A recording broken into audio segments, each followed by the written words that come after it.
잠언 18장입니다.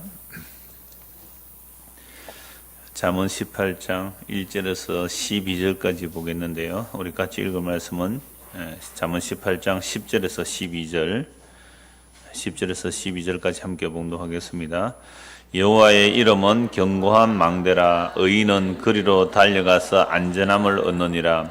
부자의 재물은 그의 견고한 성이라. 그가 높은 성벽같이 여기느니라. 사람의 마음의 교만은 멸망의 선봉이요 겸손은 존귀의 길잡이니라. 아멘. 오늘 설교 제목이 12절 말씀에 나오는 교만과 겸손입니다. 무엇이 교만이고 무엇이 겸손인지 오늘 말씀을 통해서 살펴보려고 하는데요. 우리는 이 말씀을 딱 읽을 때 12절, 야, 나는 교만해야지, 이런 사람 아무도 없을 거예요. 나는 겸손해야지, 이렇게 생각하죠. 사람들은. 왜요? 교만은 뭐라고, 어디로 가는 거죠? 멸망으로. 겸손은 존귀로. 그러니까 우리가 딱 이 말씀 읽으면, 야, 사람이 교만하면 안 돼. 교만하면 멸망으로 가니까 겸손해야 돼. 뭐든지 겸손해야 돼. 이러잖아요. 겸손이 존귀의 길잡이라. 옛날에는 앞잡이인데 앞잡이라 어감이 안 좋으니까 막 길잡이라고 그러는 것 같아요. 겸손은 자꾸만 이 앞잡이. 참 이 습관이 오래된 게 무섭죠? 이게 성경을 많이 읽었다는 증거입니다. 인간은 쉴 틈 없이 자기 자랑이 나오죠. 겸손은 존귀의 앞잡이, 또 앞잡이라고 그러잖아요. 겸손은 존귀의 기억. 그래서 제가 얼마나 겸손을 하려고 했으면 이 말씀을 기억하고 있을까요? 그러니까 우리는 이런 딱 말씀 보면, 그래, 사람이 교만하면 멸망해. 겸손해야지. 이렇게 이제 자기를 다독거리며 가는 것. 이건 모든 인간이 다 이렇게 하죠. 그런데 문제는 내가 아무리 겸손하려고 해도 겸손이 안 되는 게 문제잖아요. 그래서 겸손하면 존귀하고 존귀의 길잡이가 된다고 하지만 교만하면 멸망하니까 나는 교만 안 하고 겸손해야지 하는데 이게 안 되는 게 문제잖아요. 근데 대부분 우리가 이런 말을 읽으면, 야, 사람이 교만하지 말고 겸손하자. 그러니까 적당한 선에서 타협을 하는 거예요. 요런 거는 교만이야. 요 정도는 겸손이야. 나 이 정도 했지만, 그러니까 일단 내 공로가 한 100이라고 들어갑시다. 100이라고 들어갔는데 내가 100을 다 얘기하면 교만하지만 한 80 정도만 얘기하면 20%는 낮췄잖아요. 그러니까 나는 뭐다? 겸손하다. 이렇게 이제 계산을 하고서 자꾸만 겸손과 또는 교만을 얘기하더란 말이죠. 그런데 우리는 근원적으로 겸손할 수가 없어요. 왜 그러냐면 이미 아담의 후손이잖아요. 여러분, 창세기 3장에 아담이 타락할 때에 완벽한 조건이었어요. 뭐 부족함이 없는 거잖아요. 그런데 거기서 타락하거든요. 왜 타락합니까? 뱀이 유혹을 하죠. 옛뱀 곧 사탄. 이 사탄은 대적자거든요. 하나님을 대적하기 위해서 활동하는 자가 사탄이란 말이죠. 그래서 하나님을 대적하는데 어떻게 대적하냐면 하나님의 피조물을 가장 나중에 귀하게 지은 사람을 가지고 하나님을 대적하는 일에 사탄이 끌어들이는 거죠. 어떻게 끌어들입니까? 야, 하나님이 동산에 있는 모든 것을 과일을 먹지 말라고 했더냐? 항상 이렇게 교묘하게 말을 딱 틈을 타고 들어오잖아요. 그러니까 뭐 다 먹어도 되는데 하나는 먹지 말라고 해서 선악과를 먹으면 죽을 까하노라 했다고 벌써 말씀이 왜곡되어 기억하고 있죠. 아담이 하와에게 말했을 거 아니에요. 근데 하와가 기억하는 것은 죽을 까하노라. 딱 그걸 탐타고 마귀가 오죠. 아니야, 안 죽어. 너 이거 따먹으면 너도 하나님처럼 될까 봐 하나님이 그렇게 말했어. 그 유혹을 딱 받고 보니까 그냥 평소에 지나가는 그 선악과 열매가 그 유혹을 받는 순간 그 선악과는 어떻게 보여요? 보암직하고 먹음직하고 저것만 먹으면 정말 내가 하나님처럼 지혜롭게 될 거다라는 그 유혹이 얼마나 강렬했는지, 심지어 죽으리라는 그 유혹, 그 경고의 말씀도 뛰어넘는. 그래서 피조물 주제에 감히 창조주의 자리를 탐하게 되는 게 이 유혹이에요. 그래서 선악을 딱 먹고 나니까 하나님 이렇게 말하죠. 저들이 선악을 아는 일에 우리와 하나 되었기 때문에 에덴 동산에서 쫓아내서 이렇게 말합니다. 그러니까 이미 아담의 타락 위에 모든 인간은 내가 아담의 허리 속에 속하여 아담이 따먹을 때 내가 같이 따먹습니다. 내가 따먹은 거예요. 이러니까 아이들은 주는 아담 태어날 때 안 태어나세요. 그런데 그럴 때 항상 성경에서 하는 표현이 있잖아요. 성경은 레위 지파가 아브라함의 허리에 속하여 11조를 멜기세덱에게 바쳤다. 레위 지파가 태어나지도 않은데 아브라함의 허리에 있었다. 저는 57년 전에 우리 아버지 허리에 있었거든요. 한 100년쯤 전에는 우리 할아버지 허리에 있었을 거예요. 한 6,000년쯤, 7,000년쯤 올라가면 아담의 허리 속에 다 들어있었단 말이죠. 그러니까 아담이 선악과 따먹을 때 누가 따먹었어요? 내가 따먹은 선악과잖아요. 그래서 아담을 쭉 늘여놓으니까 어떻게 해요? 지금 나예요. 이걸 시간을 거슬러서 위로 밀어 올리면 우리 어디 가 있어요?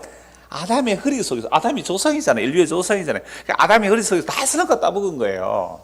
그 증거가 뭐냐? 우리의 일상적인 삶에서 늘 선악과 따먹은 흔적이 드러나게 돼 있단 말이죠. 어떻게 해요? 선과 악의 판단을 내 중심으로 하고 있는 것이 아담의 선악과 따먹은 증거예요. 그래서 아담이 따먹은 게 아닙니다. 누가 따먹었어요? 내가 따먹었어요. 내가 따먹은 선악과잖아요. 그래서 이 세상이 힘들어요. 이 세상이 다 힘들어요. 힘드는 이유는 전부 다 지만 옳대. 자기만 선하대요. 1절 보십시오. 오늘 본문 1절입니다. 같이 한번 읽죠. 무리에게서 스스로 갈라지는 자는 자기 소욕을 따르는 자라 온갖 참 지혜를 배척하느니라. 그 이제 무리에게서 하고 자기라는 그 말은 이제 작은 글자로 표시했는데요. 원래 히브리 원문에는 없는 건데 문맥을 매끄럽게 하기 위해서 한 거예요. 그래서 그거 빼고 읽으면 이래요. 스스로 갈라지는 자는 소욕을 따르는 자라 온갖 참 지혜를 배척하느니라. 스스로 뭐요? 갈라지는 자죠. 어떤 무리가 진리를 말하는 무리가 있다 합시다. 거기서 스스로 자기를 갈라내는 자는 뭘 따라요? 자기의 소욕, 자기의 욕심을 따르는 자라 온갖 참지혜를 배척하느니라. 그러니까 에덴 동산에서 인간이 선악을 따먹었고 스스로 뭐요? 갈라지는 것도 마찬가지잖아요. 이런 말씀을 볼 때에 우리는 이제 선악과 따먹은 그 아담의 선악과 따먹은 일에 내가 따먹기 때문에 그 속성이 여지없이 발휘를 하는데 요 1절은 이제 세번역으로 보면 이렇게 되어 있습니다. 다른 사람과 어울리지 못하는 사람은 자기 욕심만 채우려 하고 건전한 판단력을 가진 사람을 적대시한다. 자, 어떤 사람이 다른 사람들과 잘 어울리지 못하고 스스로 갈라지는 것은 자기의 소욕, 자기의 욕심만 채우려고 하기 때문에 갈라져 나가는 거죠. 근데 그 무리가 가족이든지 가족도 정말 마음에 안 들면 가족은 어떻게 해요? 가족 버리고 독립하잖아요. 그죠? 가족이든지 또는 교회이든지. 그리고 교회에서 사람들이 다 떨어져 나가죠? 많이 떨어져 나가죠? 왜 떨어져 나가요? 자기의 소욕을 따라 내 마음에 안 드니까 떨어져 나가잖아요. 떨어져 나가면서 기존에 남아있는 자들 보고 너희는 다 바보들이라고 떠난단 말이에요. 그죠? 자기 소욕을 따라 나가면서 동창회든지 간에 자기의 욕심만 채울 수는 없어요. 동창회를 모여도 우리는 해칙이 있어요. 그죠? 해빈해야 되잖아요. 여전도 해빈해야 되죠? 남선도에도 해빈해야 되잖아요. 근데 안 내고 나는 못 내겠다고 자기 욕심만 부리면 결국 그 사람은 그 무리에서 어떻게 해요? 스스로 나가죠. 나가면서도 교회가 그러나하고 막 이렇게 욕하면서 나간단 말이죠. 근데 이들이 건전한 판단을 할지라도 떨어져 나가는 사람은 자기가 옳다라고 나가더란 말이죠. 그러니까 이게 자기가 스스로 나가면서 그러니까 10명의 모임에서 자기 혼자 떨어져 나가는데 9명이 다 옳은 말을 할지라도 이 떨어져 나가는 사람은 너희 9명이 다 틀렸다고 나가더라 이 말이죠. 우리 교회 다른 교회에서 오신 분이 더 많기 때문에 다 좀 찔릴 수 있는 이야기인데 교회에 옮겼어요. 그게 틀렸다고 온 거 아니에요? 그런데 그 무리들, 이렇게 남아있는 무리들은 나간 사람 보고 뭐라 그럴까요? 네가 틀렸다 이러겠죠. 네가 틀렸다고. 그래서 무리에게서 갈리지 않고 남아있는 사람들은 정말 참 지혜를 가진 사람일까요? 다시 18절 보십시오. 무리에게서 스스로 갈라지는 자는 자기 소욕을 따르는 자라 온갖 참지를 배척하는 거죠. 그러니까 어떤 무리가 진리의 모임이라고 합시다. 그런데 내 원대로 안 되니까 내 소욕대로 안 되니까 그들을 욕하면서 떨어나가는 사람은 참지혜를 배척하는 사람 맞아요. 그런데 문제는 그 무리 속에 있는 자들이 정말 다 참지혜를 가진 사람일까요? 나는 스스로 떨어져 나가지 않고 여기에 남아 있었기 때문에 무리 속에 있으면서 또 다른 자기의 소욕을 따라 살아가는 것이 타락한 인간이에요. 여러분들이 우리 넓은게 오셨을 때에 제일 오래되신 분이 요 박 집사님하고 임장님 계시지만 그 외에 사람들은 다 새로 중간에 오신 분들이잖아요. 그죠? 그럴 때에 기존에 있던 사람도 있잖아요. 그럼 기존에 있던 사람들은 우리가 진리였기 때문에 나는 진리를 붙들고 참이었기 때문에 지켜냈다? 이런 프라이드가 있을 수 있어요. 그죠? 있을 수 있단 말이에요.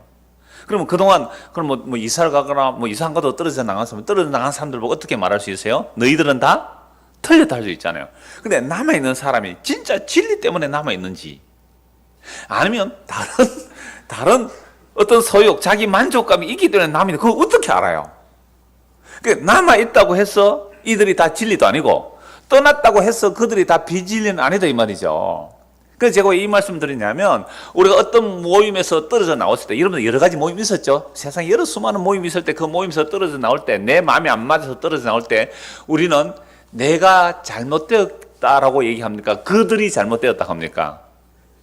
그렇죠. 자, 그렇다면 우리는 이제 남아있어요. 지금까지 얼마나 남아있을지는 모르겠습니다만, 이게 남아있을 때에 떨어져 나간 사람들은 우리는 뭐라 그래요? 그들이 잘못되었다고 하잖아요. 이게 우리가 무슨 증거라고 그랬어요? 선악과를 따먹고 나서 선악의 판단을 내 중심으로 하고 있는 거예요. 지금 자유한국당에서 옛날에는 무슨 당이었어요? 새누리당에서 떨어져 나가서 바른정당을 했잖아요. 바른정당에서 다시 어디로 가요? 새누리당? 아니, 지금 무슨 당, 뭐 자유한국당에 그걸로 들어갔잖아요. 그리고 또 들어갔잖아요. 그러면 그 무리들이 뭐라 그래요? 너희들은 적폐다 하고 나갔단 말이에요. 근데 또 들어가는 것은 무슨 명분으로 들어가요? 그러니까 거기 있는 사람들이 봐라, 너희들이 우리 욕하고 나갔기 때문에 그냥 안 받아줘, 너희들 사과해, 뭐 이렇게 한단 말이에요. 근데 이게 정치만 있는 게 아니라 노예도 그런 것이고 뭐 어디 모이면 다 이래요. 그렇다면 누가 과연 참 지혜에 속한 사람일까요?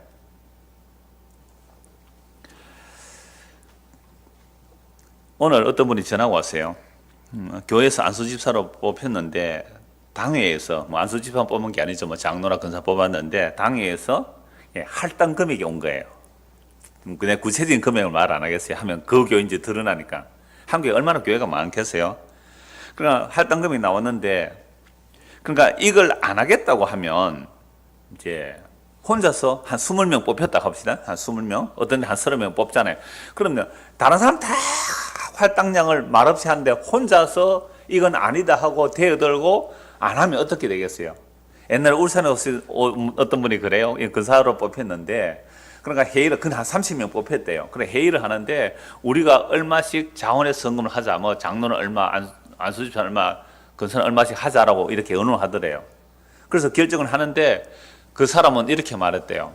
그 얘기를 듣고 이제 다음에 한 번 더 모였을 때, 나는 밤새도록 내 머릿속에서 강도의 소굴이라는 말만 자꾸 생각납니다. 모임에 갔을 때 그 얘기를 했대요. 그러니까 뭐 자율로 알아서 하자 해서 뭐 그렇게 했다고 그러는데, 이것은 아예 당에서 할당량이 내려온 거죠. 그래서 모여가지고 이럴 수는 없다라고 몇 사람이 얘기하니까 당에서 그래, 자율로 하되, 그게 뭐예요? 어떤 라인을 꺼주면서 그렇게 하라, 뭐 이렇게 얘기를 했대요. 목사님, 제가 목사님 마태복음 지금 설교를 듣고 있는 중인데요. 이거 해야 됩니까? 말아야 됩니까? 해야 됩니까? 말아야 됩니까? 그러면 20명이 다 하는데 혼자서 안 하고 떨어지면 이거 뭐예요? 무리에게서 나누어지는 자잖아요. 그럼 이 사람은 뭐예요? 지혜가 없는 자예요? 여러분, 이게 우리의 문제예요. 사실 우리가 살아가는 모든 문제잖아요. 떨어져 나갔어요. 나는 안 하겠다는 거죠. 그럼 안 하면 안수도 못 받고 안수집사가 안 돼요. 상담을 해서 제가 어떻게 이럴 때 상담해 줘야 됩니까? 저도 골치 아파요. 그래서 정계기가 500년이 되었는데 올해가 500년 했는데 이거 개혁해야 되지 않느냐고, 이런 게 없어져야 되지 않겠느냐고. 예, 마땅히 그건 성직맹매의 느낌이 들기 때문에 나도 없어져야 한다고 마땅히 합니다. 저는 우리 교회에서 제가 19년째인데 뭐 한 2번 이렇게 장로권사 투표할 때에 단 한 번도 헌금하라고 한 적이 없습니다. 교회에서 몽땅 다 바깥까지 교회에서 다 됐습니다. 그래서 감사하시면 알아서 헌금하십시오 했는데 별로 했는지 안 했는지 잘 모릅니다. 제가 회계복을 제가 안 받아서 잘 모르는데요. 여하튼 그러니까 이 사람일 경우에 여러분이 이 사람이라고 할 때에, 자, 오늘 이 말씀을 기억합시다. 무리에게서 스스로 갈라지는 것은 뭐예요? 자기의 소욕을 따르는 자라 온갖 참지를 배척한다. 그러면 19명이 다 헌금을 하는데 한 사람 안 하면 뭐라 그럴까요? 그 돈 몇백만 원 아까워가지고 직분 다 받는, 이렇게 할 수 있을 거잖아요. 근데 떨어져 나온 사람은 뭐라 할까요? 너희들은 다 성직을 매매하는 것이다. 그건 틀렸다. 이렇게 할 수 있단 말이에요. 제가 이래 답을 했어요. 교인들이 당신을 그러니까 뭐 안수집산 근사도 뭐 또는 장로로 투표하라고 뽑혔는데, 그래서 내가 봉사한다는 의미로서 감사함으로 뭐 몇백만 헌금하겠다라고 마음이 들면 하시면 됩니다. 근데 그런 마음이 안 들면 안 해도 된다라고 얘기를 했죠. 그랬는데, 그러니까 뭐 주변 사람들, 올해 교회 다니면 그러잖아요. 집사님 축하합니다. 안수집사 뽑혔네요. 뭐 권사님 축하합니다. 이럴 거 아니에요. 분위기가 또 그렇게 돌아가요. 근데 내가 만약에 뭐 직분을 안 받겠다고 안 받아버리면, 그럼 다른 사람들 다 받은 사람들은 그럼 나는 막 직분을 하고 싶어서 한 사람이냐? 니는 왜 잘날라? 이렇게 되겠죠. 이거 우리 안에 일어나는 문제예요. 그래서 어떤 분은 그래요. 우리 장로님 한 분도, 목사님 저는 정말로 사표를 내고 싶었어요. 근데 내가 사표를 내면 다른 분들이 또 그죠? 나는 뭐 그런 느낌이 들어서 내가 할 수 없이 뭐 장로를 뭐 이렇게 뽑아서는가 하겠습니다라는 얘기를 하신 분이 계시단 말이에요. 그래서 참 어렵네요 하고 저는 그러세요. 어렵네요. 그러니까 저는 이랬어요. 저 같으면 안 합니다. 저 같으면 안 합니다. 제가 목사 후보생 올수 칠 때 전에 한번 얘기했죠. 고시위원들이 나와요. 노회에서. 그럼 고시위원들은 노회에서 부비를 다 받고 오거든요. 저도 고시위원을 하고 고시부장까지 한 사람입니다. 3년 동안 고시 다 뭐 전도사든지 목사 후보생, 목사고시 다 쳐서 제가 시험도 출제하고 해서 아는데요. 우리는 노회에서 경비를 가지고 그들에게 밥을 사줬어요. 오히려 노회 경비로 같이 밥을 먹었어요. 그들에게 물론 고시비는 따로 있습니다. 고시비는 있지만 고시비 외에 따로 봉투를 해서 돈을 거두자는 어떤 전도사가 있는 거예요. 누구 사주를 받았는지 스스로 했는지는 모르겠습니다. 제가 뭐라고 했냐면 이거 걷지 마세요. 누가 시켰어요? 하지 마세요 라고 했죠.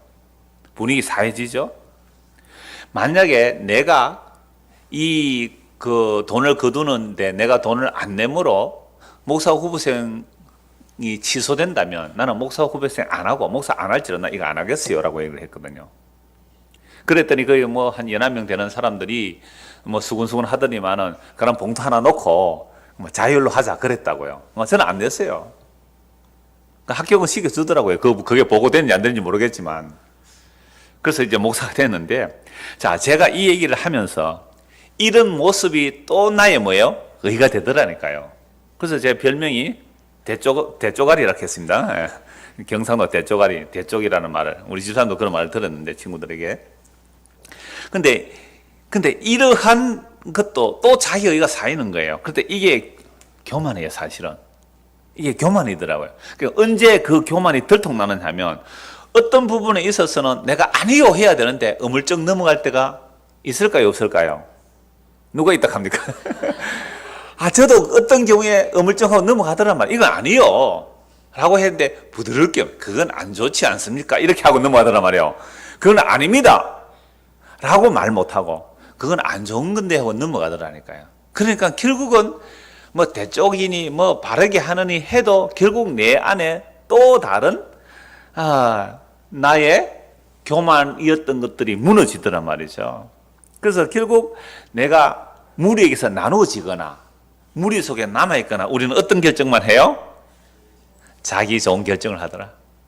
자기 좋은 결정. 하나님께서 그걸 의외로 인정을 안 하더라 이 말이죠. 그럼 목사님 그럼 나는 이제부터 내 소욕을 따라 살아야 되겠네요.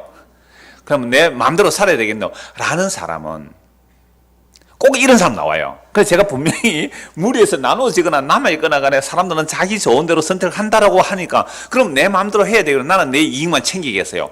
아주 이런 사람들이 있어요. 우리 교회도 그런 사람이 많은데 그러니까 이렇게 말하는 사람은요. 그 다음 구절 읽어야 돼요. 2절입니다. 같이 읽읍시다. 미련한 자는 명철을 기뻐하지 아니하고 자기의 의사를 드러내기만 기뻐하냐. 이게 미련한 자예요. 그러니까 명철을 기뻐하지 않고 그 지혜로운 말을 듣지 아니하고 기뻐하지 않고 뭐만 드러낸다고요? 자기의 의사만 드러내기를 기뻐해요. 자기의 의사는 말은 마음이고 자기 마음만 드러내요. 자기 마음에 있는 말만 해요. 아무리 10명이 바른 말을 해도 나는 절대로 아니라는 거예요. 어떻게 해요, 그게? 이게 뭐예요? 미련한 자예요. 이런 사람은 뭐만 드러내요? 자기의 의사, 자기의 뜻, 자기의 마음, 자기의 생각이 옳다로라고 진리라고 주장하면 나오더라 이 말이에요. 이거 우리 모습 아니에요? 그래서 인간이 사실 이런 모습이에요. 그래서 1절, 2절이 다 연결되는 겁니다. 스스로 갈라지고 나오는 자는 자기 소욕을 따르는 자인데 참죄를 배척합니다. 그래서 사람들이 그게 아니라고 막 바른 길이 이런 거라고 말을 해도 그거 기뻐하지 않아요. 자기 의사만 드러내기를 기뻐하는 자가 어떤 사람이요? 미련한 자예요. 다른 말로 하면 이게 교만한 자예요. 다른 사람 말 안 듣거든요. 자기 말이 옳대요. 3절. 악한 자가 이럴 때에는 멸시도 따라오고 부끄러운 것이 이럴 때에는 능력도 함께 오느니라. 사필기전같이요. 악한 자가 오면 그 악한 자는 결국은 뭐예요? 멸시도 따라올 것이고 부끄러운 것이 이럴 때에는 능력도 함께 올 것이에요. 그런데 악한 자나 또 이 그 부끄러운 것 이런 것들이 상대적 개념으로 또 바뀌어질 수 있어요. 예를 들어서 악인들이 모여 있는데 그 악인들의 세계 속에서 악을 안 행하면 그 사람은 뭐가 돼요? 진짜 악한 자가 되죠.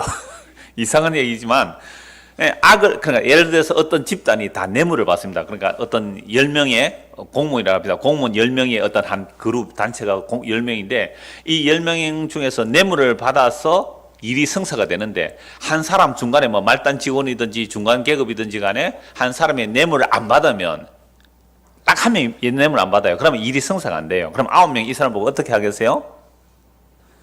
멸시하잖아요, 멸시. 니 뭐 잘났는데? 니 털어서 먼지 안 나는 인간 있나? 너 뭐 잘났다고 그거 뇌물 안 받아? 라고 이 사람을 왕따시킬 수 있잖아요. 세상이, 그러니까 내가 이건 아닙니다 하고 왕따 당하고 때로는 직장에서 막 모함을 해서 쫓아낼 수도 있잖아요. 그렇게 쫓겨나는 구조가 되어버린 이 대한민국의 현실이에요. 여러분, 오늘 지진이 일어났죠?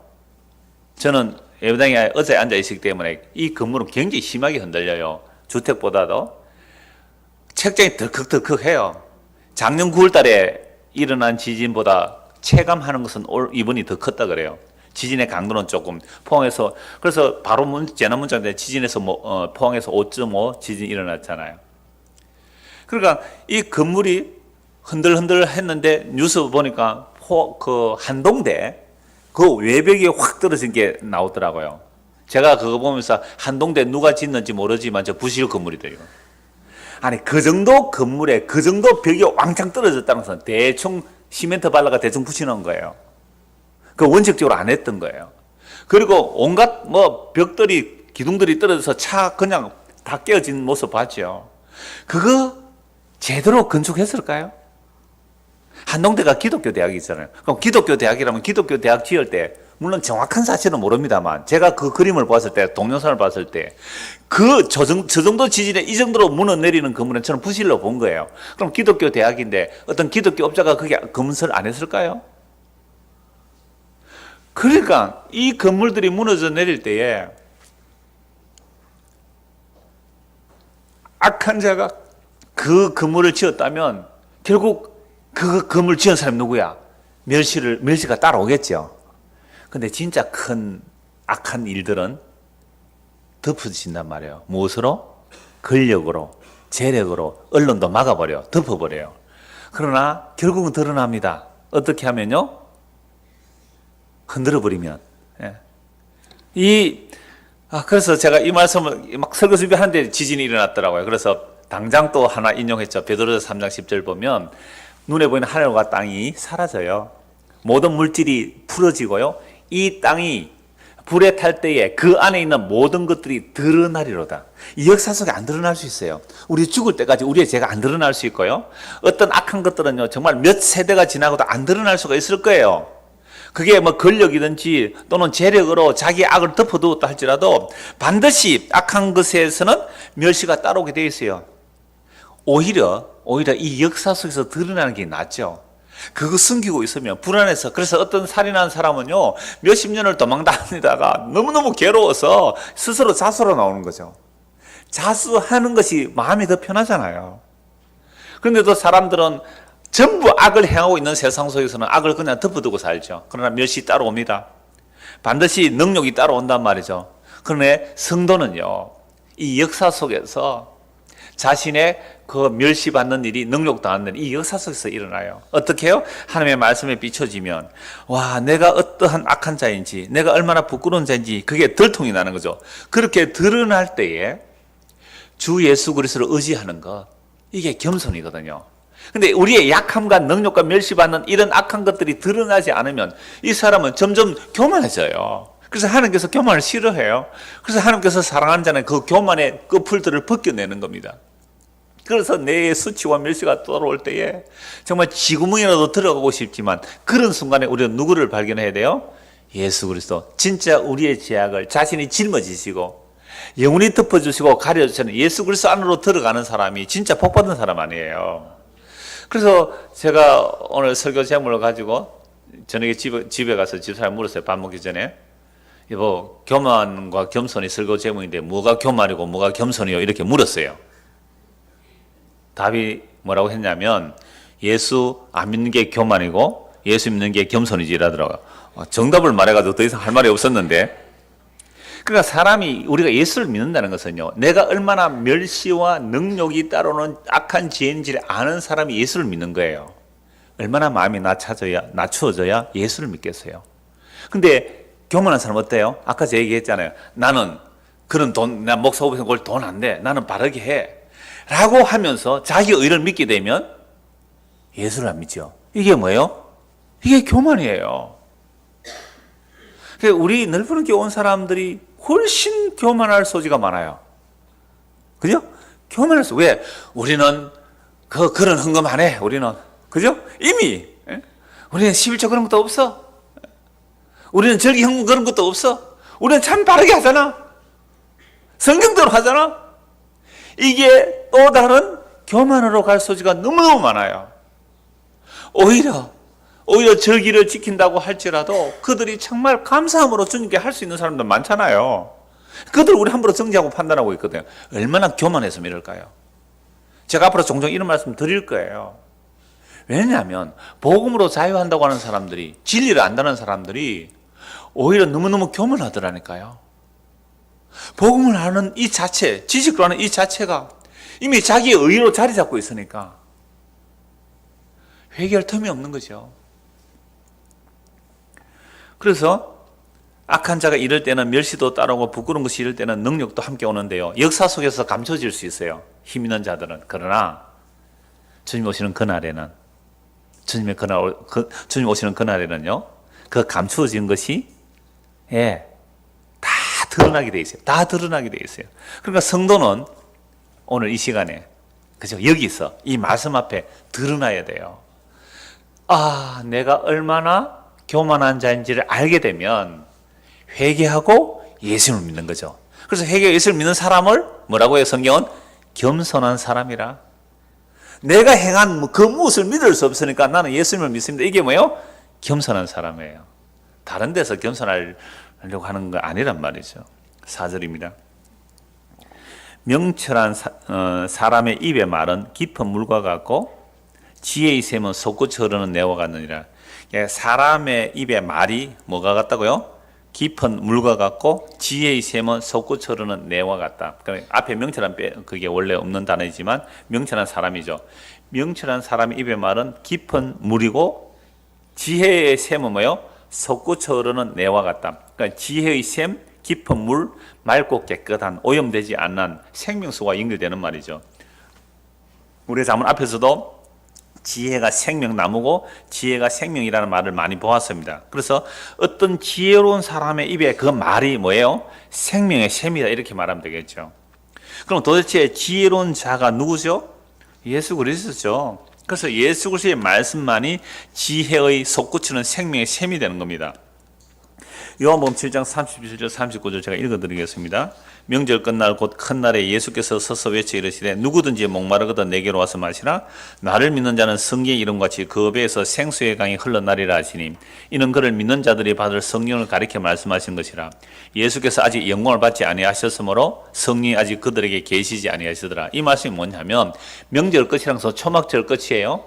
초막절에는 실로암 연못에 물을 기르다가 성전에서 물을 이렇게 들이붓는 그 의식을 행한다는 거죠. 근데 사람들이 막 이렇게 물을 부을 그런 절기를 행할 때에 예수님께서 이렇게 말씀하신 겁니다. 누구든지 목마르거든 내게로 와서 마시라.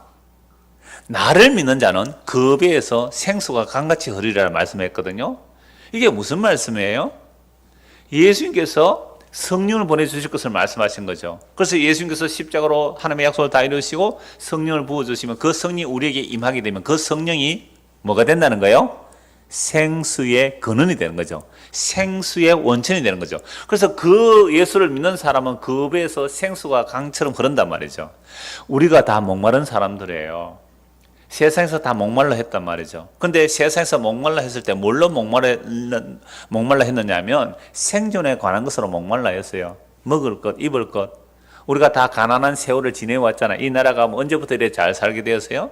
한 50년 전만 해도 얼마나 가난한 나라였습니까? 정말 먹고 사는 것이 급급했던 사람들이 8, 90%가 먹고 사는 게 급급한 나라였습니다. 근데 지금은 먹을 것이 남아 돌잖아요. 그럴 때 사람들의 소원은 다 생존에 대한 채워짐이에요. 그래서 양식을 또는 물을 오늘 보니까 연탄도 사놓은 게 막 넘어져서 다 깨진 사진이 나오더라고요. 지진에. 그래서 이때쯤 되면 뭘 준비해야 돼요? 연탄 한 100장 들려놓고 또 살 한 가마니 이렇게 사다 놓고 또 김장 해놓으면 그것만 해도 마음이에요? 든든했잖아요. 요즘은 그런 거 귀찮아 하지도 안 하죠. 1년 내내 전화만 하면 그냥 배달해 주잖아요. 맛있는 김치. 그것도 아주 유명한 사람들은 담근 김치 막 배달하잖아요. 그러니까 우리가 정말 생존에 급급했을 때는 생존에 목말라 했단 말이에요. 근데 그 생존에 목말라 하던 것들이 채워지니까 더 나은 보암직한 것, 세상에 자랑이 될 것으로 끊임없이 나의 목마름을 채우려고 가는데 여러분 세상에 눈에 있는 것, 보이는 것 그런 것들로는 결코 우리 마음의 갈급함을 채울 수가 없습니다. 그래서 예수님 말씀하시죠. 누구든지 목마르거든 내게로 오라. 내가 나를 믿는 자는 그 배에서 생수가 강처럼 흐르리라. 그러니까 근원적인 예수님 우리 안에 오셔야 더 이상 그런 데 목마르지 않아요. 누가 좋은 옷을 입었습니까? 좋은 옷이네 하고 그냥 가는 거죠. 나도 저거 사고야 말 거야. 짝퉁이라도 사야지. 에? 그래서 짝퉁이 그렇게 유행하는 나라예요, 우리나라가. 이게 아직도 목마르다는 증거거든요. 근데 정말로 예수를 믿으면 자족하잖아요. 더 이상 바랄 게 없잖아요. 완성이 우리에게 들어왔기 때문에. 저는 이런 말씀을 드릴 수 있는 것이 제가 제 목회에 대한 욕심이 왜 없겠어 있지만 예수님 생각만 그 말을 할 수가 없는 거예요. 그죠? 목사가 목회 성공의 욕심이죠. 목회 성공이 뭐예요? 멋진 건물 하나 지어야 되잖아요. 그런 거 필요가 없다는 거죠. 예수님이 계시면 되죠. 이게 안 보입니까, 여러분들? 외부에 있는 사람이 그래요. 외부에 있는 사람이 목사님은 영이 맑대요. 얼마나 기분 좋은 말이지. 내 속을 모르고 껍데기만 보고. 진짜 여러분 예수님이 여러분 안에 계시면 괜찮아요. 괜찮단 말이에요. 내일 수능이에요. 제가 고3들에게 일일이 연락 안 합니다. 연락하면 힘들어 하잖아요. 전에는 전화가 기도도 해주고 그랬는데 지금은 안 그래요. 묻지도 마세요, 여러분들, 고3들. 야, 시험 잘 치다. 그러지 마세요. 스트레스 받아서 죽겠어요. 애들아, 내일 지진이라서 시험 안 쳤으면 좋겠다. 이런 마음이 가득하단 말이에요. 그러니까 당장 뉴스가 나와요. 내일 지진 일어나도 포항 시험 칩니다. 이렇게 나오더라고요. 그러니까 가만히 있는 게 좋아요. 그래서 시험 치고 왔을 때 부모가 자식들에게 해주는 말, 얘야, 잘 쳤든 못 쳤든 괜찮아. 다 토닥토닥 거려도 괜찮아. 우리가 예수 믿으면 그게 가장 큰 성공이야. 이 말 한마디 해주면요, 아이들이 야, 우리 엄마 아빠는 정말 예수 믿는 사람이구나 이러지 않을까요? 그게 내일 수능 치는 우리 아이들 몇 명 있더라고요, 고3들. 그 부모들과 자녀에 주는 제가 위로입니다. 그래서 예수님 계시면 돼요. 생명수가 끊임없이 흘러나. 그러니까 나만 목마름이 만족되는 것이 아니라 내 배에서 생수의 강이 또 어떻게 해요? 흘러가기 때문에 4절 이래놓고 다시 보십시오. 사람의 입의 말은 깊은 물과 같고 지혜의 소문 솟구쳐 흐르는 내와, 그래서 우리 입에서 나오는 말이 원천이신 예수 그리스도의 그 생명의 말이 나가면 나로 인하여 다른 사람이 또 어떻게 돼요? 목마름이 해결돼요. 그 말을 듣고 해결되고요, 만족하고 기뻐하는 거잖아요. 이게 생명의 원천을 얘기하는 겁니다. 5절입니다. 악인을 두둔하는 것과 재판할 때의 의인을 억울하게 하는 것이 선하지 아니하니라. 마땅한 말씀이죠. 그런데 우리나라는요, 무슨 말이 있어요? 유전, 무죄, 무전, 유죄라는 말이 있어요. 정말 로펌, 빵빵한 로펌, 정관 예우하는 그런 대단한 검찰청 또는 법원 퇴직한 사람들 딱 하면요, 정관 예우해주면 어떤 사건도 그냥 그 사람 이긴 걸로 해줘요. 그래서 수백억짜리 맡으면 그런 사람들 불러서 재판하잖아요. 근데 정말 죄를 안 지은 사람이 돈이 없다는 것 때문에 잘못된 판결 얼마나 많이 해요. 그래서 악인을 두둔한 것 재판할 때 의인을 억울하게 하는 것이 선하지 않습니다. 그러나 주님은 실수하지 않습니다. 하나님의 심판은 분명하지요. 6절입니다. 미련한 자의 입술은 다툼을 일으키고 그의 입은 매를 자청하느니라. 미련한 자의 입은 그의 멸망이 되고 그의 입술은 그의 영혼의 그물이 되느니라. 보세요. 미련한 자의 입술이라는 것은 말이죠. 미련한 자의 말은 다툼을 일으키고, 그래서 그 다툼을 그의 입은 그 말이죠. 매를 자청합니다. 그러니까 애들 막 그게 말 잘 못하면 그러잖아요. 부모가 뭐라고 해? 매를 번다 그러잖아요. 매를 번다는 지금. 미련한 자의 입술은 다툼을 일으키고 그의 입은 매를 자청하는데요. 미련한 자의 입은 그의 멸망이 되고 그의 입술은 그의 영혼의 그물이 되느라. 말이 곧 그 사람이라 이 말이죠. 그 사람의 말을 들어보면 그 사람을 알아요. 근데 그 사람의 말을 들었는데 그 사람의 말과 그 사람의 행위가 다르면 이 사람은 사기꾼이에요. 그 사람의 말을 들을 때에 그 사람으로 나와야 되는 거예요. 근데 오늘 이 시대는 말이 굴욕받는 시대예요. 자크 엘릴이 그 말을 했는데 굴욕받은 말이에요. 말이, 그 사람의 말을 하면 그 사람 말로 믿어줘야 되잖아요, 우리가. 근데 못 믿어줘요. 왜? 워낙 당했거든요. 사람의 말을 믿어줬더니 워낙 당했거든요. 저도 정말 잘 당하는 사람이에요. 제가 돈이 있었다면 대단히 사기를 많이 당했었는데 없어서, 해줄 게 없어서 안 당했어요. 그런데도 내가 몇 번 당한 게 있거든요. 조금 있을 때 이렇게 그 말 믿고 이렇게 몇 번 당한 적이 있어요. 그러니까 집사람도 그래요. 당신은 어떻게 그렇게 잘 믿느냐는 거죠. 거짓말도 믿어요. 뭐 선전하는 것도 있잖아요. 너무 잘 믿어서 탈이라. 그러니까 사람의 말이 그런데 저도 말과 행위가 다를 때는 얼마나 많은지 몰라요. 그러니까 그 말이 그 사람이어야 되는 거잖아요. 근데 그래서 그 사람의 입에서 나오는 그 말이 그 사람의 멸망이 되고 그 영혼의 그물이 되는 거죠. 그래서 그 사람의 말을 보면 알 수 있어야 되는 겁니다. 이걸 마태복음 한번 찾아봅시다. 그 말이, 그 사람의 말이 그 사람이라는 거죠. 마태복음 12장입니다. 마태복음 12장 35절.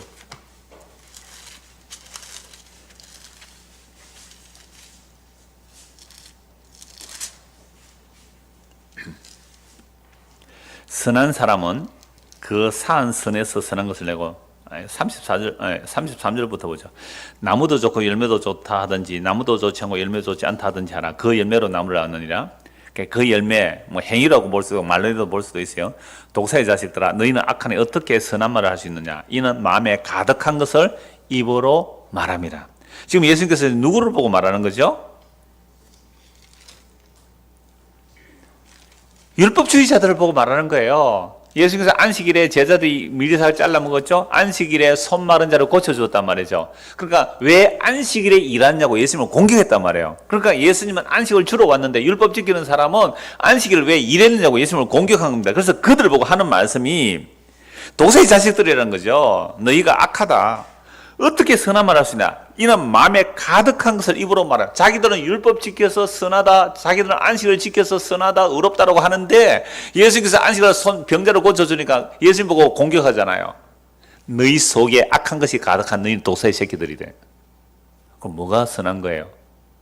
진짜 안식을 주는 그 예수님의 말, 예수님의 그 행위가 안식을 주는 이것이 진짜 선한 말인데 이걸 배척하고 있어요. 자유를 주고 정말 죄에서 해방케 되는 예수의 십자가의 복음이 증거되는데 이걸 악으로 본단 말이에요. 그래서 35절 선한 사람은 그 산 선에서 선한 것을 내고 악한 사람은 그 산 악에서 악한 것을 내느니라. 그러니까 우리 마음에 악한 것이 가득하다면 악한 것이 나와요. 이게 뭐예요? 율법주의죠. 이게 행위주의예요. 내가 아까 얘기했잖아. 대꼬상이 대쪽같이 불의와 타협하지 않는 그런 거에 가득 차여 있을 때에 예수님이 오셔서 죄인과 어울릴 때 뭐라고 공격해요? 예수를 욕할 거잖아요. 예수를 욕하는 이것이 뭐예요? 내 안에 악이 가득 쌓여 있단 말입니다. 내 선악의 판단이 가득 쌓여 있는 거예요. 내 선악과가 가득 쌓여 있는 거잖아요. 그래서 진짜 선하신 예수님을 막 욕하고 있는 거예요. 이거 우리 안에 다 있습니다. 우리 안에 다 있어요. 그래서 36절입니다. 너무 무서운 말씀이죠. 내가 너희에게 이르노니 사람이 무슨 무익한 말을 하든지 심판날에 이에 대하여 심문을 받으리라. 심판날에 네 말이 너를 심판한다 이 말입니다. 이걸 가지고 옛날에 거짓말 하나 한 것까지 다 생각해내가지고 회개해야 되는데 기억이 안 나. 어떤 사람은 간증할 때 그러잖아요. 옛날에 엄마 젖꼭지 깨물음까지 다 회개했다고. 세상에 그거 어떻게 기억나요? 그 한 살 때 엄마 젖 빨아먹다 젖 안 나온다고 막 깨물었던 기억이 어떻게 생각나는지 모르겠어요. 자기는 파노라마처럼 다 재어나서 하나하나 난답시 회개했다고 그래요. 그럼 막 그 말을 듣는 사람은 갑자기 쫄입니다. 나는 그런 해를 나는 구원 못 받나 봐. 그러니까 무슨 무익한 말을 하든지 이래가지고 내가 말 한마디 잘못한 거 다 회개라 그래요. 그래서 또 그날 밤에 또 그 양심이 찔려가 또 전화합니다. 가서 집사님 제가 전에 그런 말 해서 집사님 마음이 상했죠. 내가 죄송합니다. 왜 그 말 안 하면 회개가 안 되니까 제사 드리기 전에 빨리 화해하고 오라 그러니까 정말 고민했거든요. 그때 집사님 내가 잘못했어요. 그러면 그 집사님은요. 예? 뭐요? 아닌데요. 추억은 다르게 적힙니다. 기억이 달라요. 나는 그 사람에게 전혀 해를 안 끼쳤다고 하는데 그 사람은 화가 나가 있고 나는 그 사람에게 미안해 죽겠어 해를 끼쳐도 그 사람은 전혀 기억도 안 하는. 그래서 네 한 말이 마지막 날에 심판받으는 그 말이 뭐냐? 뒤에까지 안 읽어주더라고요. 뒤에가 무슨 말이에요? 30절 보세요. 네 말로 의롭담을 받고 네 말로 정죄함을 받으리라. 그럼 이게 무슨 말씀이에요? 예수님을 믿습니다 라고 나오면 뭐예요? 그게 너는 의롭다함을 받을 것이고 나 예수 안 믿습니다 하면 뭐예요? 너 정죄함을 받으라 이 얘기예요. 무슨 말을 하든지 네 말이 너를 마지막 날에 심판할 건데 주여 나는 전적으로 죄인 맞습니다. 나는 예수님 아니면 안 됩니다. 나는 예수를 믿습니다 라고 하면 그 사람 뭐예요? 정죄를 받지 않아요. 근데 예수를 안 믿어요. 왜 안 믿어요? 자기의 의가 있거든요. 자기 율법적 의가 있거든요. 이런 사람들 예수를 안 믿어요. 그러니까 나는 예수를 안 믿고 나는 나의 행위를 믿었잖아요. 네 말이 너를 정죄하리라. 아주 간단하죠. 그래서 누구는 예수를 믿으면 정죄를 안 받습니다. 근데 예수 안 믿으면 자기 의를 믿는 거잖아요. 그 사람 정죄 받는 거예요. 마지막으로 심판받는 겁니다. 네 말이 너를 정죄할 것이다. 그러니까 예수님께서 지금 유대인들에게 하는 말씀이 네 독사의 새끼들아. 네 속에 가득 산 그 악이 너를 정죄하고 있다는 거죠. 왜? 예수를 안 믿거든요. 안식을 주는 예수를 안 믿어요. 여러분 우리 안에 있는 이게 교만이거든요. 이게 교만입니다. 이 교만이 얼마나 교묘하게 선하고 아름답게 포장되어 있는지 아시겠어요? 이게 교만이에요. 교만은 아까 뭐라 그랬어요? 예수님을 믿지 않는 게 교만이에요. 그럼 겸손은 뭐예요? 예수를 믿는 게 겸손해요. 그리고 예수를 믿는다는 말은 주님 나는 그동안 내가 이것은 선이다 하고 이건 악이다 하고 악은 안 해하고 나는 선을 행했습니다. 이조차도 선악과 따먹은 내 좋은 대로 살아온 나의 의였고 나의 죄였습니다. 얼마나 겸손해요. 이런 사람은 자기 의를 가지고 남을 공격 안 해요. 나는 이렇게 수요일까지 왔는데 말이지. 수요일 안 온 사람들 지금 이름 적어라. 장로 권사들 이름 다 적어. 그래가 제 신임 물읍시다. 이렇게 나올 수 있잖아요, 우리가. 그렇게 주장하고 고집하고 말하는 그 사람이 자기 의를 주장하고 있다면 이 사람은 교만한 거예요. 예수를 안 믿는단 말이에요. 얼마나 힘들었으면 수요일도 못 오셨을까, 장로님이 돼가지고. 권사님이 돼가지고 얼마나 힘들어 수혈도 못했을까. 우리가 그를 위해서 기도해야지. 막 이렇게 나와야지.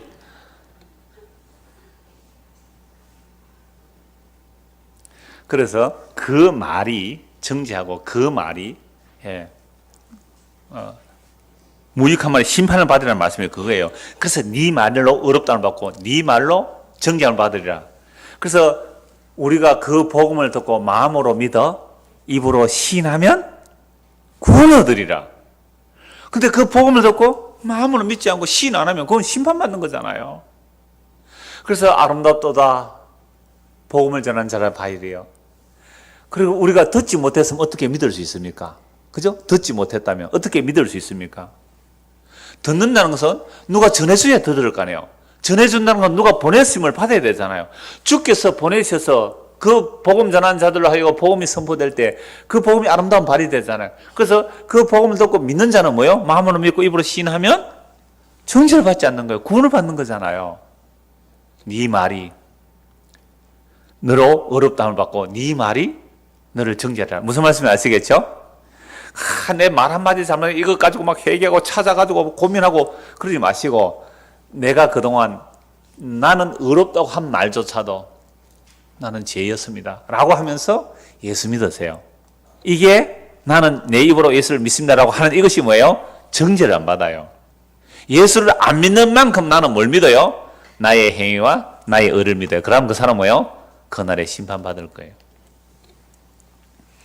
다시요. 6절 7절 이제 읽으면 미련한 자의 입술은 다툼을 일으키고 그의 입은 매를 자청합니다. 보세요. 미련한 자의 입은 끊임없이 매를 자청하게 돼 있어요.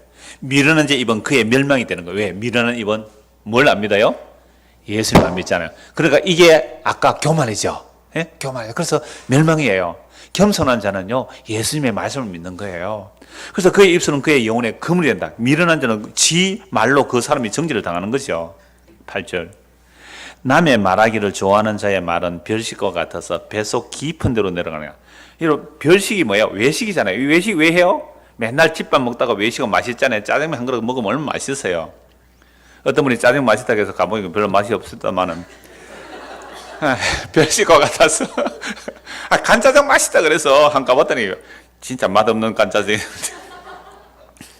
일부러 한번 찾아가 봤거든요. 근데 별식은 배속 깊은 데로 그냥 남의 말 좋아하는 자의 말은 별식과 같다. 우리 남의 말 좋아합니까 안 합니까?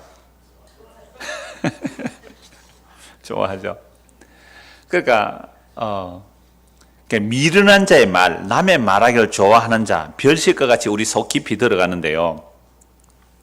9절도 보십시오. 자기 일을 게을리하는 자는 패가는 자의 형제니라. 자, 남의 말을 좋아하는 사람 말은요, 사람들이 잘 들어요. 야, 목사 말이지, 그렇더래, 그렇더래, 이러면요, 그 말이 얼마나 뱃속 깊이 잘 들어간지 몰라요. 그렇지, 그렇지. 나도 목사 보면 요새 그렇더라. 막. 아주 막, 이 별식같이 내려간단 말이에요. 그러니까, 자기의 일을 게을리 하는 자는 패가는 자의 형제라. 여러분, 사람이, 남의 말을 많이 한다는 것은 게으른 사람이에요. 뭐가 게으르냐면 자기 일에 게으른 사람이에요. 자기 일에 게으르니까 남의 말을 하죠. 자기 일에 바쁜 사람은요 남의 말 틈도 없어요. 그러니까 자기 일에 게으르니까 남이 어떻게 하는지 말하는 거 행동하는 거 태도 보면서 남의 말 하기 좋아하는 사람은 자기 일에 게으른 거예요. 여러분 예수님께서 자기 눈에 들보를 보지 못하고 다른 사람의 눈에 티를 본다고 말씀했죠. 여러분 남의 눈에 티를 보려면 얼마나 세밀하게 주의 깊게 살펴야 남의 눈에 티를 보겠어요. 그런 사람이 자기 눈에 뭐는 못 봐요? 들보는 못 보는 거죠. 그러니까 자기 눈에 들보는 못 보면서 남의 눈에 티를 보고 그 사람이 이렇다 저렇다 라고 말을 퍼뜨리는 사람은 자기 눈에 들보를 못 보는 자죠. 그래서 신앙이란 남을 보는 게 아닙니다. 자기를 보는 거예요. 하나님의 시각으로 자기를 보는 게 신앙인입니다. 그러면 남 볼 틈이 어디 있어요?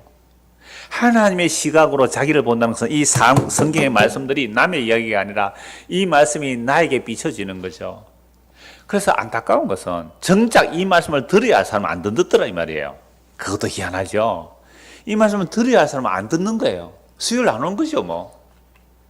왜요? 뭐 한다고요? 몸이 아팠어. 몸이 약해서.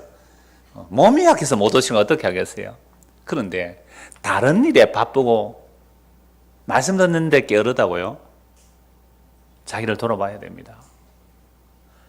정말 자기를 돌아봐야 돼요. 그래서 하나님의 말씀을 묵상하고 말씀을 듣고 말씀의 비침을 받으면요, 남을 돌아볼 틈이 없고 자기를 돌아보게 돼요. 자기를 돌아보면요, 정말 회개할 것밖에 없잖아요. 하나님의 눈길에서 피할 피조물이 어디 있습니까? 우리가 하늘 꼭대기에 올라갈지라도, 저 바다 끝에 갈지라도, 저 음부의 자리를 펼지라도 거기도 주님의 눈이 살피고 계세요. 우리는 피할 수가 없어요. 그래서 하나님의 말씀이 살아서 우리를 비춰주면 남을 볼 틈이 없고 자기 자신을 보고 회개하기도 바쁜 사람이기 때문에 남의 말할 틈이 없다 이 말입니다. 우리가 누가 어떻더라 말을 한 사람은 게으른 사람이에요. 영적으로 게으른 사람이에요. 육체적으로 게으른 사람이에요. 자기를 바쁘게 해야 남의 말할 틈도 없어야 돼요. 디모데전서 5장 한번 보십시다. 디모데전서 5장입니다. 디모데전서 5장 13절입니다. 디모데전서 5장 13절. 또 그들은 게으름을 익혀 집집으로 돌아다니고 게으를 뿐 아니라 쓸데없는 말을 하며 일을 만들며 마땅히 아니어야 할 말을 하나니. 이게 무슨 말씀이냐면 과부의 명단에 올릴 사람을 이야기하면서 나오는 말씀이에요. 그래서 교회에서 과부의 명단에 올릴 사람은 60세 이상 된 사람으로서 선한 행실이 있어야 돼요. 한 남편의 아내였고 두 분 결혼했으면 안 되는 거죠. 그러면 한 남편의 아내였고 또 선한 행실로 성도를 잘 섬기고 나그네를 대접하고 그러한 열매가 있는 사람들로 60세 이상 된 사람이라면 과부의 명단에 올려서 구제하라 이 말이거든요. 힘이 없고 약하니까 구제하라. 근데 젊은 과부는 올리지 말래요. 젊은 과부는 나중에 결혼하고 싶으면 배신하고 또 갈 수 있기 때문에 젊은 과부는 올리지 말라고 하면서 젊은 과부들은 열심히 오히려 일하게 만들고 결혼해서 또 아예 사탄에게 틈을 주지 않도록 해라 그러죠. 14절 보세요. 그러므로 젊은이는 시집가서 아이를 낳고 집을 다스리고 대적에게 비방할 기회를 조금 더 주지 말기를 원하노라. 이미 사탄에게 돌아간 자들도 있도다. 그러니까 만일 믿는 여자에게 과부 친척이 있거든 자기가 도와주고 교회가 짐지지 않게 하라. 이는 참 과부를 도와주게 하라면. 그러니까 교회에서 구제를 할 때 누구를 도와줘요? 참 과부. 정말 남을 헌신하고 섬기면서 혼자 되어서 이제 여력이 없을 때 교회가 도와줘야 마땅하죠. 참 과부일 경우에. 근데 젊은 과부는 올리지 말아요. 왜냐하면 젊은 과부에게를 구제의 대상으로 놓고 구제를 하면 일을 안 해도 되잖아요. 먹고 살 수 있잖아요. 연금 나오듯이. 그럼 이런 사람 뭐 한다고요? 집집마다 돌아다니면서 뭐 한다고요? 집집마다 돌아다니면서 게으름을 익혀서 쓸데없는 말을 하고 또 일을 만들기만 하는 이게 게으름이죠. 연결되죠? 그래서 오늘 보면 다시 보십시오. 8절에 남의 말하기를 좋아하는 자의 말은 별시가 같아서 배속 깊은 데로 내려가는데 자기를 게을리하는 자는 패가하는 자의 형제니라. 디모데전서 5장 이건 딱 맞아 떨어지죠. 그러니까 바쁜 사람은요 남의 말할 틈이 없어요. 그래서 누가 뭐라 그러면 그런 일이 있었나 이런다니까요. 그런 일이 있었냐. 영적으로 부지런하십시오. 저는 요즘 카페가 많아지는 것을 보면서 저게 자기 주장을 하고 싶은 사람이 저래 많은가 보다 그렇게 생각을 해요. 물론 집에 가서 손님을 대접하는 카페에 사람이 많아가지고 밤늦게도 그렇게 많은 사람이 얘기를 하더라고요. 우리도 가끔 수요일 마치고 한 번씩 차 마시고 얘기합니다만 할 말이 많아서. 그래 이게 제가 이걸 보면서 이 시대의 문화가 뭐냐면 여러분 근대와 현대 철학들은요 인간을 마음껏 해방시켜주는 철학이에요. 그러니까 어떤 근위에도 붙들려 있지 말라. 물론 프랑스 혁명으로부터 쭉 이어지는 그 철학의 사조가 어떤 근위에도 붙들지 말라. 포스트 모더니즘 얘기 들어보실 거예요. 모든 근위를 다 해체시켜버려요. 그러니까 하나님은 또 없어요. 그러니까 사람들은 자기 주장밖에 안 해요. 자기 주장, 자기 말 이게 그렇게 많은 거죠. 그 자기 말만 해요. 그럴 때 남의 말을 하잖아요.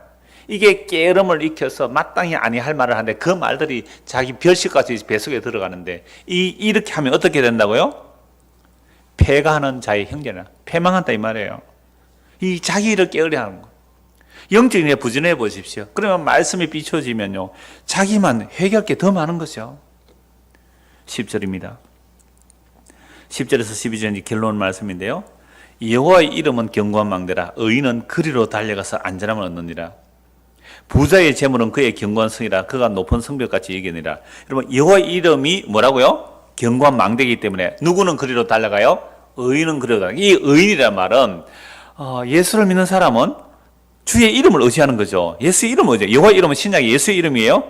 그 예수의 이름이 견고한 망대가 돼요. 의인은 그리로 달려가서 안전함을 얻느니라. 이게 이 의인은 무슨 말씀과 연결되느냐? 12절에 겸손과 연결돼요. 겸손하게 예수를 믿으면 의인이잖아요. 그럼 그 의인은 여호와의 이름을 의지하고 여호와의 이름이 견고한 망대가 되고 여호와의 이름이 안전함을 얻는 거죠. 여호와의 이름에. 이게 겸손한 사람이에요. 그런데 교만한 사람은요, 여호와의 이름에 피하지 않고 자기 이름에 피할 거 아니에요. 이런 사람은 어떤 사람이냐? 11절입니다.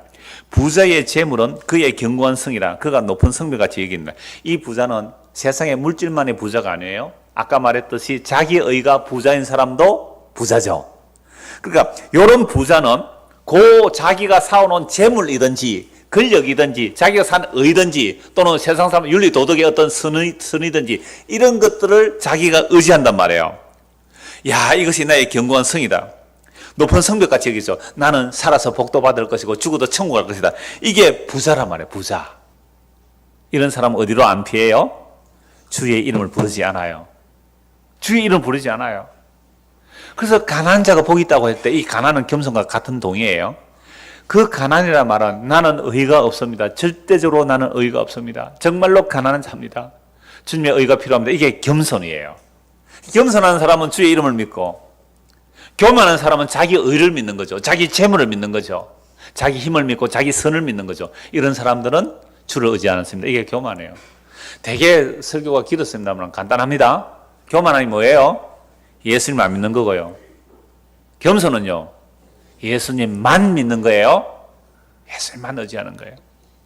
그래서 시편 49편 한번 보십시다. 시편 49편 성경 두 군만 보고 마무리하겠습니다. 시편 49편 6절입니다. 자문 앞에 시편 49편 6절. 아무도 6절입니다. 자기의 재물을 의지하고 부유함을 자랑하는. 이 재물은 꼭 재물만이 아니라고 했습니다. 그러니까 자기의 재물을 의지하는 부유한 자죠. 하고 부유함을 자랑하는 자는 아무도 자기의 형제를 구원하지 못하며 그를 위한 속전을 하나님께 바치지도 못할 것은 그들의 생명을 속량하는 값이 너무 엄청나서 영원히 마련하지 못할 것입니다. 그가 영원히 살아서 죽음을 보지 않을 것인가? 그러나 그는 지혜 있는 자도 죽고 어리석고 무지한 자도 함께 망하며 그들의 재물은 남에게 남겨두고 떠나는 것을 보게 되리로다. 그러나 그들의 속 생각에 그들의 집은 영원히 있고 그들의 거처는 대대에 이르리라 하여 그들의 토지를 자기 이름으로 부르도다. 사람은 존경하나 장구하지 못하며 멸망하는 짐승 같도다. 그러니까 사람의 부자라는 것은 뭘 의지해요? 주의 이름을 의지하는 게 아니라 자기의 행위를 의지하고 세상적으로 말하면 재물을 의지하고 자기의 어떤 권력을 의지한단 말이죠. 이런 자들은 존귀하지만 멸망하는 짐승입니다. 멸망하는 짐승이란 말이에요. 자기는 존귀에 처한다고 하지만 당신은 멸망하는 짐승이에요. 그러면서 자기 이름으로 등기등본해서 이것은 영원히 나의 것이 될 것이라고. 이게 누가 보면 어리석은 부자의 모습이잖아요. 오늘 밤에 네 영혼을 도로 찾으리니 그러면 이것이 누구의 것이 되겠느냐. 근데 어떻게 예수를 믿는 사람들이 생명도 아니고 썩어질 것들을 인하여 그렇게 부르짖으며 구하고 있습니까? 정말 구해야 될 것은 그 나라와 그 의예요. 나는 예수님 없이는 나는 못 삽니다. 예수님의 의가 필요합니다. 그 예수님을 구하는 자들이 겸손한 자들이거든요. 근데 우리는 그 겸손을 구하는 것이 아니라 끊임없이 교만을 구하고 있어요. 구하는 게 교만을 구해요. 멸망으로 가는 길이다 이 말입니다. 그래서 이런 우리였어요. 그래서 유대인들은요, 이방인을 뭐라고 불러요? 개라고 부르죠, 개. 그러면 유대인들은 이방인들, 헬라인들을 개라고 불렀을 때 그 이방인들은 유대인들 보고 뭐라고 불렀을까요? 가만히 있었을까요? 우리 개 맞습니다. 이랬을까요? 고대 근동학을 전문한 박사가 이런 얘기를 했어요. 이방 헬라인들은 유대인들 보고 돼지라 그랬대요. 안 그래요? 우리가 예수 안 믿는 사람 보고 너가 개라 그러면 예수 안 믿는 사람들 우리 보고 뭐라 그래요? 너는 돼지다 그럴 거 아니에요. 그러니까 유대인들은 유대인들대로 의를 가지고 이방인들을 욕하고 이방인들의 의를 가지고 유대인들 이렇게 너 특별한 선민의식이라고 웃기고 있네? 라는 개 돼지들끼리 싸우는 거죠. 그런데 그러니까 이방인들든지 유대인들든지 간에 다 부자예요. 예? 다 교만한 자예요. 주의 이름을 안 믿었단 말이에요. 그런데 하나님께서 놀랍게도 이방인이나 유대인이나 한 세 사람을 만드세요. 어떻게 한 세 사람을 만들어요? 예수 그리스도의 피로. 에베소 2장에 나옵니다. 너무 생생하게 나오는 말씀이죠. 먼데 있는 너희들이, 전에는 하나님의 약속 밖에 있었고 언약 밖에 있었고 할례당이라 하는 사람들이 무할례당 하는 너희들을 부르시고, 그 다음에 지금 언약을 받은 그들을, 이 둘을 한 세 사람을 만든대. 한 세 사람. 어떤 사람 만들어요? 예수 그리스도 안에서 그의 피로 성령 안에서 하나님께 나아가게 하는 그 세 사람을 만드는 거죠. 그래서 이렇게 세 사람이 된 사람만이 뭐라고 고백하느냐 하면 자기를 자랑할 수가 없죠. 유대인이 이방인을 자랑할 수가 없고요. 또 이방인이 유대인을 뭐라고 할 수 없어요. 그렇게 한 세 사람이 된 자들은 이렇게 나와요. 에베소서 2장 한번 보십시다. 요거 보고 말씀 마무리하죠. 이게 겸손이란 말이죠. 에베소서 2장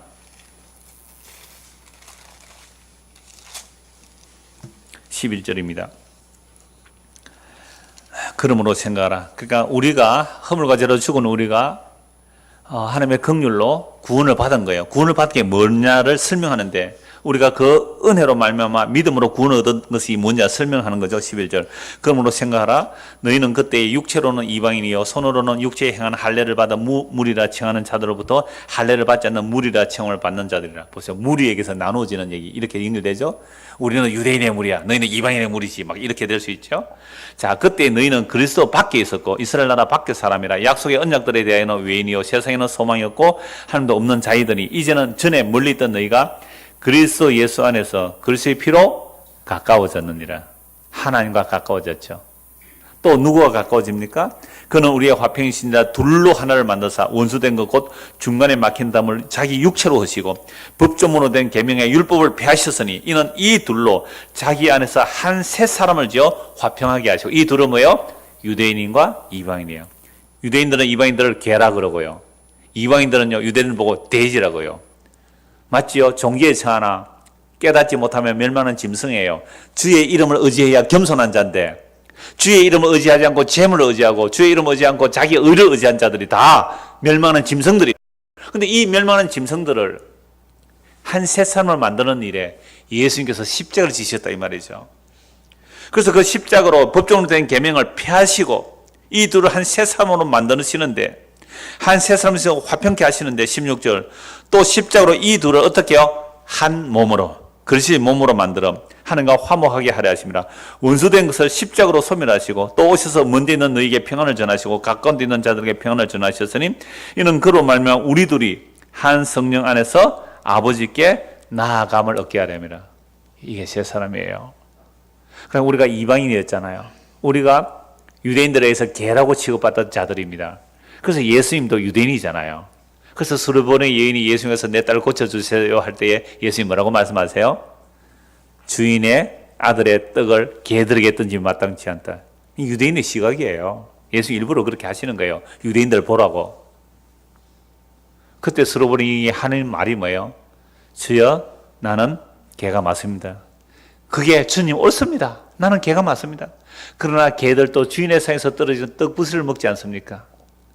여자여 내 믿음이 크도다. 네 믿음대로 될지어다. 이 여자 보고 믿음이 크다고 예수님 말씀하셨어요. 유대인들 예수님 안 믿었잖아요. 이 유대인이 이 이방인이 예수를 믿을 때 예수님이 그 믿음이 크다 그랬단 말이에요. 이게 뭐예요? 겸손한 자예요. 겸손한 자는 존귀의 길잡이가 되죠. 그리스도의 그 존귀에 참여하는 자가, 이 수로보니 개 같다고 한 그 여인이 존귀한 자가 돼요. 근데 자기는 아주 율법을 지켜서 어렵다는 그들을, 그 교만한 자들은 어떻게 해요? 독사의 새끼들을 예수님 책망했어요. 그래서 오늘 우리가 예수를 믿는다는 것은 정말 예수 그리스도의 피 안에서, 그 성령 안에서 한 세 사람으로 지어지는데 교만한 자가 아니에요. 여러분의 신앙이 가면 갈수록 겸손해지는 사람. 십자가 복음한다고 그걸로 교만해지면요, 그건 멸망의 길로 가는 거예요. 마음이 더 낮춰지고 겸손해져서 나는 정말 수로보니 같은, 나는 개 같은 자가 맞습니다 할 때에 주님께서 네 믿음이 크다고 하신단 말이에요. 이 겸손함이 우리 속에 담겨지는 성도가 되기를 정말 여러분 한 1, 2분이라도 오래 하라고 안 할게요. 정말 예배 마치고 한 1, 2분이라도 주님 정말 이 말씀이 내 안에 실제가 되게 해주십시오. 그리하여 교만은요 멸망의 길로 가는 길인데 이 겸손이 생명에 가는 길이잖아요. 이 겸손이 바로 이 마음임을 주여 이 말씀이 나를 비춰주셔서 내가 어떠한 자임을 알고 내 꼴을 볼 때에 나는 남의 말 틈이 없어요. 내 꼴 보고 회개하기도 바빠요. 주여 나를 긍휼히 여기소서. 이 은혜가 우리에게 임하기를 잠시라도 자기를 위해서요. 자기 가정을 위해서도 기도해야 되잖아요. 우리 늘 푸른 교회를 위해서도 이 땅의 교회를 위해서 한 1, 2분이면 다 기도할 수 있어요. 이 내용으로 잠시라도 기도하는 저 어려움 되기를 소원합니다. 기도하겠습니다. 하나님 아버지, 교만은 멸망으로 가는 길이고 겸손이 생명의 길인데 우리는 태어나면서부터 교만해졌습니다. 이 교만함이 말씀의 비춤과 주의 성령의 역사로 드러나게 하시고 그래서 예수 그리스도 그 십자가 앞에 무릎을 꿇고 주님의 긍휼을 구하는 이 겸손함을 우리 모두에게 허락하여 주시옵소서. 예수 그리스도를 받들어 기도드리옵나이다. 아멘. 자, 여러분께 기도하고 돌아오겠습니다.